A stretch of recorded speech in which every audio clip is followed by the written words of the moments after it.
Tugasku menemanimu. 这是命运的指引，让他去吧。是，主上。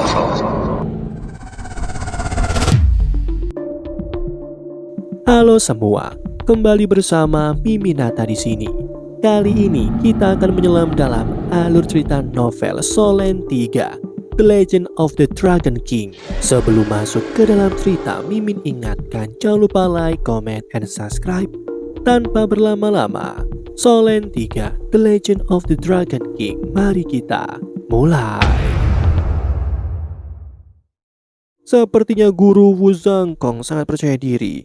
Kita akan lihat apa yang terjadi di atas panggung nanti. Dengan kata-kata sarkasme, Kong Hangwen memberi isyarat ke kelasnya sendiri dan bergerak ke arah mereka. Bibir Wu Zhangkong bergerak sedikit dan Tang Wulin yang berdiri di sampingnya samar-samar menangkap kata-katanya. Guru Wu sepertinya telah mengatakan sesuatu yang tidak menyenangkan. Pada saat ini, Direktur Long Hengsu berjalan menuju platform turnamen. Ia berseru, "Turnamen promosi kelas hari ini telah dimulai. Kita mulai dengan pertandingan antara kelas kelima dan kelas keempat tahun pertama." Guru Wu Zhangkong, sudahkah Anda mengkonfirmasi jumlah peserta dari kelas Anda? Turnamen promosi kelas untuk kelas yang lebih rendah biasanya tidak sepopuler itu. Sebagai wasit ketua, Long Hengsu hanya memiliki satu tempat menarik yang telah dilatih oleh Wu Zhangkong dalam 3 bulan terakhir, terutama karena Wu Zhangkong sebelumnya pernah mendekatinya untuk meminta maaf dan dia menjanjikan untuk melihat murid-muridnya. Wu Zhangkong kini mengangguk. "Kami memiliki 3 peserta dari kelas kami." Long Hengsu berbalik ke arah guru kelas 4, Kong Hanwen. "Kelas kelima, ada 3 peserta. Kamu punya waktu 5 menit untuk memilih pesertamu." Kong Hanwen telah berubah dari wajah menyeringai yang sebelumnya dia tunjukkan kepada Wu Zhangkong dan berkomentar dengan jijik. "Untuk bersaing dengan kelas 5, siapapun dari kelas keempat kami sudah cukup baik. Jialong, Lin Zunyuan, Moshi, kalian bertiga bersaing. Ingat, kalian mewakili kemuliaan kelas 4. Kalian harus memamerkan kekuatan kelas 4. Wu Zhangkong hanya melambaikan tangannya. Tang Wulin, Xie Xie dan Gu Yan naik ke panggung turnamen. Long Hengsu melihat ke arah Wu Zhangkong dengan ekspresi aneh. Secara umum, kelas 5 secara keseluruhan lemah dalam kekuatan dan seharusnya mengajukan jumlah peserta seminimal mungkin. Sementara, meski dia memilih 2 siswa terbaiknya, dia memiliki total 3 untuk bersaing. Mungkinkah kekuatan kelas 5 secara keseluruhan telah diperkuat di bawah pelatihan guru Wu Zhangkong? Di antara 3 peserta kelas keempat, Jialong berada di posisi terdepan. Dia gagah dan tampak kokoh. Lin Zunyuan adalah pemuda yang tampak lemah. Moshi bertubuh sedang dan memiliki ekspresi bersemangat di wajahnya. Tang Wulin berada di posisi terdepan di ujungnya. Itu benar, itu dia. Berdiri di posisi ini membuatnya seperti seolah adalah panglima tertinggi. Kini kedua tim terpisah 50 meter. Long Hengsu mengangkat tangan kanannya. Ia berseru dengan lantang, "Putaran turnamen promosi kelas tahun ajaran baru, kelas 4 melawan kelas 5 kini dimulai."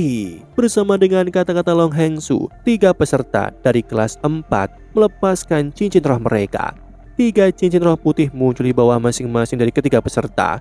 Berdiri di garis depan, Jianglong mengambil langkah besar. Tubuhnya tampak mengembang, melonglong dalam saat mata aslinya yang berwarna coklat berubah menjadi kuning dan lengannya semakin kuat. Dengan langkah besar dia bergegas. Lin Zunyuan mengumumkan sesuatu yang tidak bisa dimengerti dan tongkat panjang muncul di tangannya.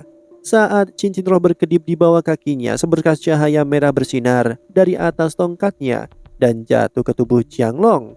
Tubuhnya membesar sekali lagi, membawa aura yang mengesankan saat dia bergegas menuju Tang Wulin. Moshi yang berdiri dengan posisi di sisi lain menghilang tak lama di belakang Jialong. Dari koordinasi mereka yang cepat dan gesit, terlihat bahwa mereka telah berlatih cukup lama.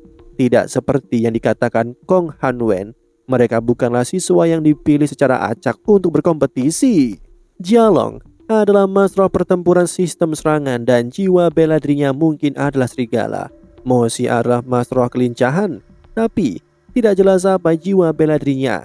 Lin Zunyuan bagaimanapun adalah mas roh sistem tambahan, dan keterampilan jiwa pertamanya adalah tipe perkuat. Ini kombinasi yang bagus.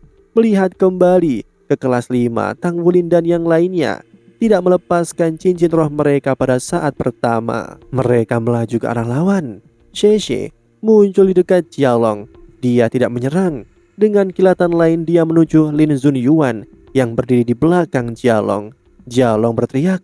Mosi yang bersembunyi di belakangnya segera muncul dan menembak ke arah Xie. Jika Mas Roh Pertempuran Sistem Bantu diserang oleh Mas Roh Sistem Kelincahan, Mas Roh Pertempuran Sistem Kelincahan akan dikalahkan secara instan.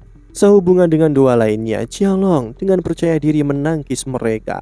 Sayangnya, kepercayaan diri ini tidak bertahan lama. Meskipun tubuh Jialong telah meningkat, Jialong merasa sesuatu yang aneh di dalam dirinya. Mengapa dia tidak melepaskan jiwa bela dirinya? Pada saat ini, dia melihat tinju Tang Wulin. Tinju Tang Wulin polos, tidak memiliki kekuatan jiwa ataupun keterampilan jiwa. Ya, tidak ada sedikit pun jejak fluktuasi kekuatan jiwa dari Tang Wulin. Sebagai master pertempuran sistem serangan, Jialong sangat percaya diri dengan kekuatannya. Dia menyapu tangan kanannya berharap bisa menangkap tinju Tang Wulin. Namun sebuah bayangan melintas di belakang Tang Wulin dan Jialong merasa kakinya terpeleset saat dia hampir jatuh. Tangannya yang menonjok tidak lagi searah seperti sebelumnya. Tinju Tang Wulin terbang langsung ke dadanya. Zhou Zhangxi yang menyaksikan turnamen dari bawah panggung segera menutup matanya. Pemandangan Jialong ditinju mengingatkannya pada pertempuran pertamanya dengan Tang Wulin. Saat dia ditinju keluar dari jendela, Jialong terbang mundur 7 atau 8 meter setelah menerima pukulan Tang Wulin. Rumput biru perak akhirnya merayap pada saat ini, tetapi lenyap saat berikutnya. Itu karena pertempuran di ujung sana telah berakhir. Mosi tak akan bisa menandingi kecepatan Xie. Saat pedang naga cahaya Xie akan menerkam Lin Zunyuan. Lin Zunyuan segera diperintahkan keluar dari turnamen oleh Long Hengsu. Senjata mereka hanya bertabrakan satu kali sebelum Xie muncul di belakang Mosi. Belati naga cahaya miliknya mengancam leher Mosi. Pada saat ini, ketiga peserta dari kelas 5 telah melepaskan jiwa bela diri mereka. Ya, cincin putih, kuning muncul. Satu cincin roh 10 tahun dan dua cincin roh ratusan tahun. Dua cincin roh ratusan tahun. Kong Hanwei terpesona saat menyaksikan pertandingan ini. Bagaimana ia tak terpesona? Itu hanya berlangsung 10 detik dari awal hingga akhir. Dan itu 10 detik yang memalukan. Dia cenderung bertanya pada Long Hengsu yang berada di atas panggung. Apakah benar tim yang dia hadapi benar-benar dari kelas 5 tahun pertama dan bukan dari kelas 1 dari tahun pertama? Xie sedikit mencibir. Ekspresinya menunjukkan bahwa dia tidak puas ketika dia kembali ke sisi Tang Wulin dan mereka saling bertepuk tangan. Saat itulah orang-orang di kelas 5 tahun pertama mulai bersorak. Oh tidak, mereka sekarang bukan lagi kelas 5, melainkan kelas keempat di tahun pertama. Suara Long Hengsu kini bergema. Kelas 5 tahun pertama menang. Tapi sebelum turnamen ini berakhir, mereka akan tetap sebagai kelas 5. Pengelompokan kembali kelas akan dilanjutkan pada akhir turnamen promosi kelas. Besok kalian akan bersaing dengan kelas 3 tahun pertama. Seluruh pertarungan telah berlangsung dengan santai. Itu bahkan membuat Tang Wulin dan Guye tidak perlu menggunakan kekuatan jiwa mereka untuk mengalahkan lawan. Seperti yang pernah dikatakan Wu Zhangkong kepada Tang Wulin, kekuatannya saja sudah cukup untuk mengalahkan sebagian besar rekan-rekannya. Wu Zhangkong tidak melirik guru kelas 4, Kong Hanwen, ketika dia mengumumkan dengan nada dingin, "Kelas dibubarkan." Xie dan Tang Wulin berdiri sangat dekat sehingga bau mereka saling bergesekan. Aku sebenarnya sangat senang karena turnamen promosi kelas diadakan. Kita dibebaskan dari pelatihan khusus malam hari. Untuk menjaga kondisi fisik dan tenaga, para peserta diberi izin untuk absen dari kelas pelatihan khusus mereka. Itulah penyebab keseruan dari Xie. Long Hengsu berjalan menuruni panggung saat ini dan melihat ke arah trio. Dengan ekspresi yang agak terkejut, dia telah mengatur alokasi Xie ke kelas 5 tahun pertama mengingat pertarungan sebelumnya yang telah terjadi. Dengan bakat Xie seharusnya tidak ada keraguan untuk alokasinya ke kelas 1, namun keluarganya telah mencari bantuan Long Hengsu. Mereka berharap memberi Xie lebih banyak kesempatan untuk mengasah dirinya sendiri. Jadi dia akhirnya ditempatkan di kelas 5 tahun pertama. Pada saat itu, Long Hengsu memiliki banyak pemikiran di benaknya. Kelas kelima adalah kelas terburuk di akademi dan berada di bawah tekanan terbesar di kelas-kelas tahun pertama. Apalagi Wu Zhangkong telah dipindahkan ke kelas mereka. Terlepas dari kenyataan bahwa pangeran tampan yang sangat sombong ini tidak disukai oleh administrasi akademi, tidak dapat disangkal bahwa dia memiliki kekuatan dan kemampuan mengajar yang sangat baik. Dia mengambil analisisnya satu langkah lebih jauh. Dengan Xie yang berbakat di kelas 5, semua kelas lainnya berada di bawah tekanan yang lebih besar di turnamen promosi kelas. Dengan situasi seperti ini, seluruh siswa tahun pertama jauh lebih termotivasi untuk belajar dan berkembang. Tindakan ini memiliki banyak manfaat dan itulah mengapa bakat seperti Xie dialokasikan ke kelas 5. Tampaknya sekarang bagaimanapun, daya saing kelas 5 telah jauh melebihi apa yang dia harapkan sebelumnya. Dia penasaran mengapa Wu Zhangkong memilih Tang Wulin untuk berpartisipasi dalam turnamen promosi kelas ini. Dia ingat dengan jelas bahwa jiwa bela diri Tang Wulin adalah rumput berperak. Adapun gadis itu, dia mungkin adalah siswa yang Wu Zhangkong rela akui kesalahannya. Meskipun dia tidak memiliki kesempatan untuk menyaksikan kemampuan aslinya, kepemilikan cincin roh 100 tahun miliknya memberikan penjelasan yang cukup. Kombinasi peserta kelas 5 ini hanyalah salah satu yang bertentangan dengan kehendak surga. Bahkan para pesaing dari kelas 1 tahun pertama akan kesulitan untuk mengalahkan mereka.